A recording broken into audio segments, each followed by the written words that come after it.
Bendito seja o nome de Jesus. Eu quero, nessa tarde de domingo, saudar a todos com a paz do Senhor. Aqui é o seu irmão em Cristo, pastor César Ramos. Que Deus em Cristo abençoe sua vida e sua família. E que você, nessa tarde, tenha um verdadeiro encontro com o Senhor dos Senhores, com o seu Salvador, o meu Salvador, Jesus Cristo. Lembrando os irmãos aqui de Teoflotone que às 19 horas já estaremos ali na igreja, no altar de Deus em oração. Começar o culto hoje mais cedo, tá, irmãos? Para dar mais liberdade para a pregação da palavra de Deus. Então, os conjuntos cheguem mais cedo para nós estarmos ali orando e clamando ao Deus vivo. Eu quero ler um versículo da palavra de Deus que me chamou a atenção e me fez voltar no tempo. Lembrando quando eu comecei minha caminhada neste ministério maravilhoso da pregação da palavra de Deus. Mas antes eu quero ler. Segunda carta de Paulo aos Coríntios, capítulo 2, verso 14. Está escrito assim: graças, porém, a Deus que em Cristo sempre nos conduz em triunfo. Bom, quando eu li esse versículo, irmãos, veio na minha memória um desejo que eu tive bem no início da minha caminhada cristã. Eu e outro irmão em Cristo, né? Éramos jovens, fervorosos na fé pentecostal, e nós gostávamos de pregar. Por isso, nós conversamos e resolvemos criar um ministério de pregação que se chamaria Arautos do Triunfo. Até que parece um nome estranho, né? Mas era lá para o início da nossa caminhada e nós cantávamos no grupo de jovens e estávamos ali felizes e alegres. E o nome Arautos do Triunfo, ou Arautos Triunfo, ele foi inspirado na Bíblia. O versículo que eu li, segundo aos Coríntios, capítulo 2, verso 14, que na Almeida Revista e Atualizada, está dizendo assim: graças, porém, a Deus que em Cristo sempre nos conduz em triunfo. Só que aconteceu um fato até interessante. Esse ministério que nós criamos de pregação, Arautos do Triunfo, não saiu do papel. Mas o interessante que me chamou a atenção no decorrer do passar dos dias e dos meses é que o texto bíblico ficou na minha mente e no meu coração. E tempos depois eu um dia parei, fui orar e parei para estudá-lo e descobri o que significa ser conduzido em triunfo por Cristo. Às vezes a gente pensa uma coisa, mas a palavra de Deus ela é poderosa e vale a pena a gente gastar o nosso tempo lendo a palavra de Deus e estudando. Eu entendi aqui, irmãos, que no início dessa carta, Paulo, ele compartilha as dificuldades do seu ministério apostólico e algumas tristezas que o abalaram. E quando nós olhamos para 2 Coríntios, capítulo 2, versículo 12, que é a partida que começa, Paulo relata que por falta de tranquilidade, ele se despede de uma cidade e vai para outro lugar. E mesmo nesse novo local, ainda enfrenta muitas dificuldades.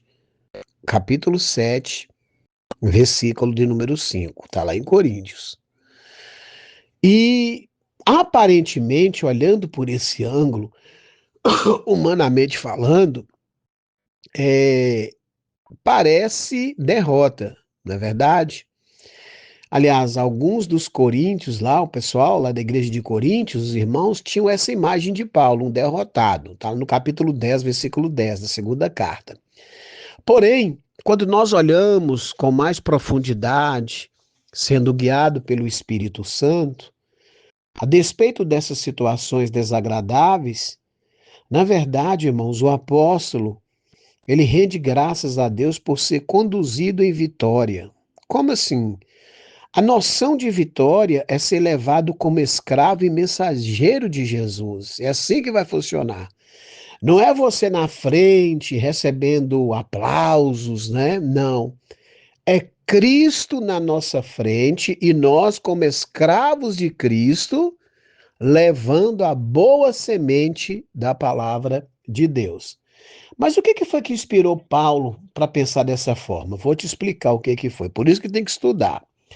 Olha, o que inspirou essa ideia de marcha triunfal dita por Paulo no versículo 14, que eu li aqui, foi provavelmente o cortejo, naquela época, dos generais romanos, que após uma vitória, eles entravam na capital trazendo atrás de si os escravos capturados na batalha. Era dessa forma. E ali eles recebiam aplausos, né? O povo jogava o chapéu para cima, aquela alegria aplaudindo o homem. Agora, nas coisas de Deus é diferente. Para Paulo, Cristo é quem marcha vitoriosamente pelo mundo. Entendeu aí? E ele, antes, né? O apóstolo Paulo entendia assim: ele, o apóstolo Paulo, como inimigo, agora se vê como um prisioneiro desse general que é Jesus, como eu também, você. A partir do momento que, antes de nós aceitar Jesus, nós é inimigo de Jesus, porque não faz a vontade dele. Agora é diferente, nós somos escravos de Cristo, glória a Deus por isto, e Jesus está na nossa frente como general de guerra e nós acompanhando o nosso general. Então, na verdade, Deus ele usa esses cativos para espalhar a loucura da pregação, ou eu posso dizer o quê? A fragrância, né? Levando ao conhecimento do Cristo crucificado. É isso que Deus faz. Ele pegou eu, pegou você, pegou muitos, transformou, encheu do Espírito Santo, deu sabedoria. Ninguém pode bater no peito e dizer que é bom de pregar, que é bom de Bíblia, porque é o Espírito Santo que nos dá a mensagem, a unção, a graça para chegar a outras pessoas que são cativas de Satanás, para que o evangelho, não nós, o evangelho transformador possa tirar essas pessoas do cativeiro das trevas, do cativeiro de Satanás. Que bom que eu tenho certeza que você está entendendo esse capítulo 2, versículo 14 da segunda carta de Paulo aos Coríntios, como eu entendi um dia, estou passando para você neste momento. Aí onde você está, você pode sim aceitar Jesus como seu Salvador. Não precisa procurar um lugar específico. Aceita Jesus primeiro, se entrega a Ele. Você abre o seu coração, chora, clama a Ele. E eu tenho certeza que Ele vai falar no seu coração. Aí depois, você vai procurar um local para você congregar aonde se fala de Cristo, da palavra de Deus, que mostra um caminho de santificação, tá bom? É isso que o Espírito Santo vai te guiar, como me guiou e guiou milhões para onde a gente está hoje, congregando para a glória do nome de Jesus. Feche os seus olhos, eu quero orar por você nesta oportunidade que Deus está nos dando para nós orarmos um pouco. Só quero chamar a atenção dos irmãos aqui de Teoflotone, que no mês de agosto nós estaremos entrando num período de 30 dias de oração e jejum. 30 dias de oração e jejum para a salvação das almas, para a salvação da nossa família, orando pelo nosso Brasil, orando por todos para que Deus tenha misericórdia, venha salvar, transformar, curar, batizar com o Espírito Santo e assim por diante. Então vamos orar. Fecha os seus olhos, inclina a tua cabeça. Oremos ao Deus do céu. Senhor, obrigado por esta palavra profética. Que esta palavra possa alcançar vidas, corações, para a honra e glória do teu nome, Senhor. O importa aqui é o teu reino, que o teu reino cresça, que o teu reino possa cada dia crescer mais e mais, e que nós possamos diminuir e o Senhor crescer na nossa vida. Assim pedimos e agradecemos, Pai Santo, no nome de Jesus, aquele que vive e reina para todo sempre.